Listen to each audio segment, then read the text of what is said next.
Pour la prise de poids, en général, ce qui est recommandé, c'est de fractionner. Mais ça, tu dois le savoir, peut-être, Laura. Déjà, c'est de manger plein de fois dans la journée. Après, prise de poids, pourquoi? Est-ce que tu as de l'anorexie ou est-ce que c'est parce que tu as un métabolisme rapide qui fait que tu as beaucoup mangé ou mangé comme tout le monde, ben, même tu maigris. T'es dans quel cas de figure, Laura? Mais après, des conseils, il y en a une infinité et après, il faut personnaliser. Mais il faut voir du coup ce que tu manges. En fait, il faut faire un état des lieux. Qu'est-ce que tu manges en ce moment? C'est quoi ton alimentation?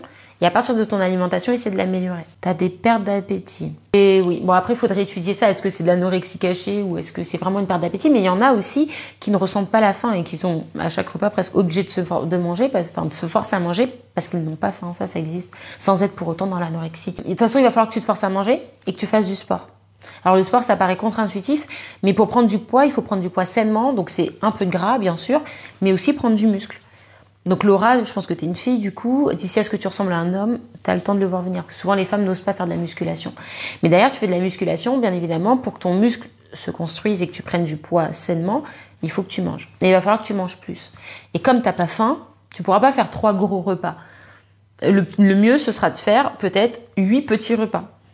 Mais des petits repas, c'est-à-dire l'équivalent de ça en quantité.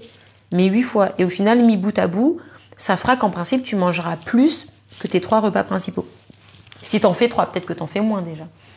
Mais voilà.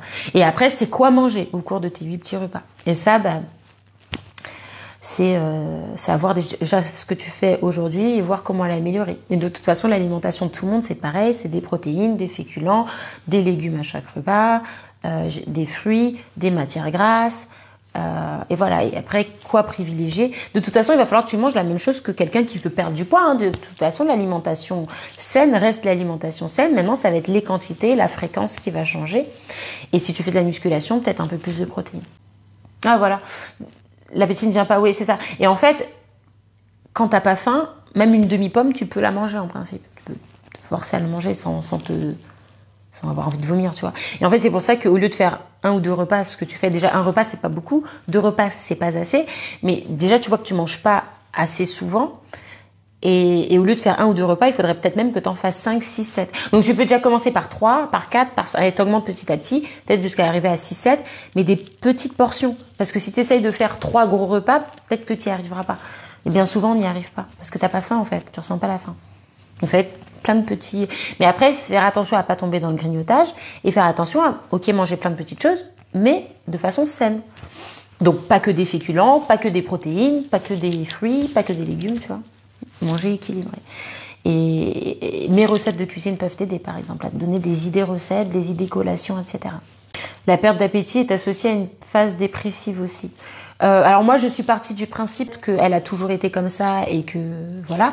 Maintenant, effectivement, si avant ça allait bien et que c'est que depuis quelque temps, t'as vu une perte d'appétit. Après, est-ce que... Moi, je suis partie du principe, Laura, que t'es comme ça depuis toujours. Maintenant, effectivement, si ça vient d'arriver, donc c'est que c'est pas ton métabolisme. Faut discuter. Faut discuter effectivement des antécédents, comment t'étais petite, comment t'étais avant, etc., etc.